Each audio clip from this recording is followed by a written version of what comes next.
లోకేష్ గారి ఆలోచనలతో ఈ రాష్ట్ర మన నమో అంటే విక్టరీ. ఆయన ఏ కార్యక్రమం ప్రారంభించినా విజయమే. గుజరాత్ ముఖ్యమంత్రిగా, భారతదేశ ప్రధానమంత్రిగా 25 ఏళ్ళు పూర్తి చేసుకున్నారు. మన నమో కड़ी मेहनत का कोई विकल्प नहीं है. There is no substitute for hard work. 25 ఏళ్ళ అధికారంలో ఉన్న మొదటి సంవత్సరం ఎలా పనిచేశారో ఇప్పటికీ అంతే కష్టపడుతున్నారు. మన నమో గుజరాత్ ని ఒక పవర్ఫుల్ స్టేట్ గా మార్చింది. మన నమో ఇప్పుడు మన దేశాన్ని ఏకంగా సూపర్ పవర్ గా కూడా మార్చింది. మన నమో మీకు కొన్ని ఉదాహరణలు చెప్పాలి. మొదటిది పహల్గామ్ ఉగ్రవాదుల దాడి. గతంలో మన భూమిపై ఉగ్రవాదుల దాడి జరిగితే గత ప్రభుత్వాలు ఏకంగా యుఎన్ దగ్గరకో ఇతర దేశాల దగ్గరికి వెళ్ళి సహాయం అడిగేవారు. కానీ మన నమో రూటే వేరు. ఆయన కొట్టిన దెబ్బకి పాకిస్తాన్ దిమ్మ తిరిగింది. ఇంకొక ఉదాహరణ ట్యాక్స్. అమెరికా లాంటి దేశం ట్యాక్స్ పెంచితే పెద్ద పెద్ద దేశాలే వణికిపోయినాయి. కానీ మన నమో స్టైల్ ఏంటో తెలుసా? ఫ్లూటు జింక ముందు ఊదు, సింహం ముందల కాదు. ఆయన గుండె ధైర్యం ఏంటో తెలుసా? ఆత్మ నిర్భర్ భారత్. దట్ ఈస్ మన నమో టు ద వరల్డ్. మన నమోకి దేశ ప్రజలంటే నమ్మకం, మనకి నమో అంటే నమ్మకం.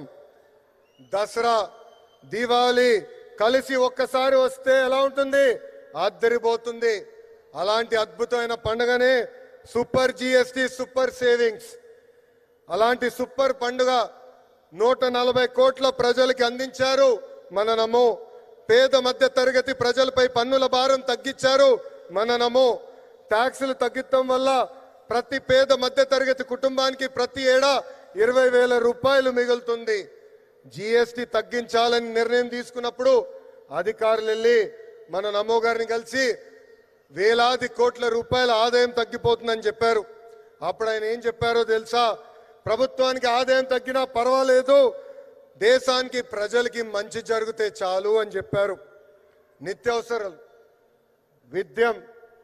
విద్య, వైద్యం, వ్యవసాయం ఇలా పేద మధ్య తరగతి ప్రజలకు ఉపయోగపడే ప్రతి వస్తుపై జిఎస్టి తగ్గించారు మన నమో. జిఎస్టి తగ్గటం వల్ల దేశం మొత్తం ఈరోజు పండగ చేసుకునే పరిస్థితి.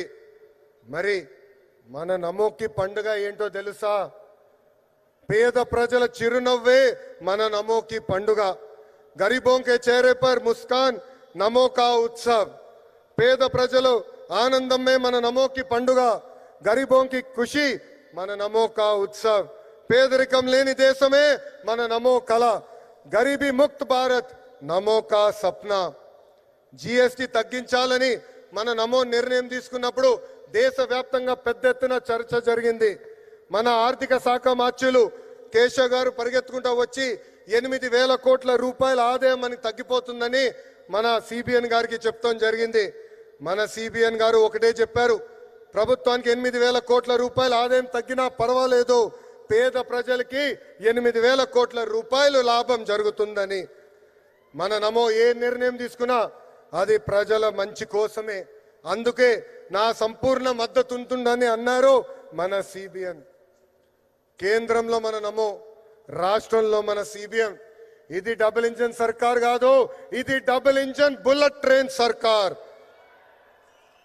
మన నమో సహకారంతో విశాఖ ఉక్కుని కాపాడుకున్నాం, విశాఖ రైల్వే జోన్ ని ఏర్పాటు చేసుకున్నాం, పోలవరం పనులు పరిగెత్తిస్తున్నాం, అమరావతి పనులు కూడా జెట్ స్పీడ్ లో జరుగుతుంది.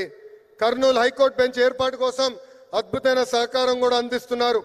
రాష్ట్ర అభివృద్ధి మన నమో ఎంత సహాయం చేశారో ఒక ఉదాహరణ చెప్తా. ఆర్సిలర్ మిత్తల్ స్టీల్ ప్లాంట్ రాష్ట్రంలో ఏర్పాటు చేయాలని నేను వాళ్ళని కోరాను. ఆనాడు వాళ్ళు కొన్ని అంశాలపైన క్లారిటీ కావాలని అడిగారు. మన సిబిఎన్ మన నమోని కలిసి రిక్వెస్ట్ చేశారు. రిక్వెస్ట్ చేసిన మరో క్షణం అంగీకరించారు మన నమో. దీనివల్ల దేశంలోనే అతిపెద్ద స్టీల్ ప్లాంట్ మన రాష్ట్రానికి వచ్చింది. దీనికి కారణం డబుల్ ఇంజన్ బుల్లెట్ ట్రైన్ సర్కార్. Google, space city, drone city, Kopparthi industrial node, Orvakkal Industrial Node, Bulk Drug Park. This is the power of double engine bullet train Sarkar. ప్రజా ప్రభుత్వం ఏర్పడి 16 నెలలైంది. ఈ 16 నెలల్లో మన నమో రాష్ట్రానికి 4 సార్లు వచ్చారు. ఆంధ్ర రాష్ట్రం అన్నా, ఆంధ్ర ప్రజలన్నా మన నమో గారికి అపారమైన ప్రేమ. మనం కోరిన అన్ని కోరికలు ఆయన తీరుస్తున్నారు. ప్రభుత్వ కొనసాగింపు అనేది చాలా చాలా అవసరం. మనం చూసాం గుజరాత్లో ప్రభుత్వం కొనసాగుతుంది కనుకనే ఏకంగా అద్భుతంగా వాళ్ళు అభివృద్ధి చేశారు. దేశంలో 3 సార్లు మన నమో ప్రధాని అయ్యారు కాబట్టి 10th ప్లేస్ నుంచి 4th ప్లేస్ లార్జెస్ట్ ఎకానమీగా మన దేశం తీర్చిదిద్దాం. ఆంధ్రప్రదేశ్ కూడా అభివృద్ధి చెందాలంటే ప్రభుత్వం కొనసాగింపు అనేది చాలా చాలా అవసరం. సంక్షేమం, అభివృద్ధి, ప్రజా ప్రభుత్వానికి జోడెద్దుల బండి. ఎన్డీఏ ప్రభుత్వం కొనసాగితేనే ఆంధ్రప్రదేశ్ అన్ని రంగాల్లో నంబర్ 1 కావటం గ్యారంటీ అని సభాముఖం తెలుపుకుంటూ నాకు ఇంత అద్భుతమైన అవకాశం ఇచ్చిన గౌరవ ప్రధానమంత్రి శ్రీ నరేంద్ర మోడీ గారికి నా హృదయపూర్వక ధన్యవాదాలు తెలుపుకుంటూ మీ అందరి దగ్గర నుంచి సెలవు తీసుకుంటున్నాను. మన నమో గారి నాయకత్వం, మన నమో గారి నాయకత్వం. భారత్ మాతాకి, భారత్ మాతాకి జై హింద్. ధన్యవాదాలు సార్. ప్రజాసేవను పరమోద్దేశ్యంగా తీసుకుని ముందుకెళ్తున్న నేత. ధైర్యం, నిజాయితీ, దేశభక్తి ఈ మూడే ఆయన వ్యక్తిత్వంలోని మూల స్తంభాలుగా, ప్రజలే నా శక్తి అనే నినాదంతో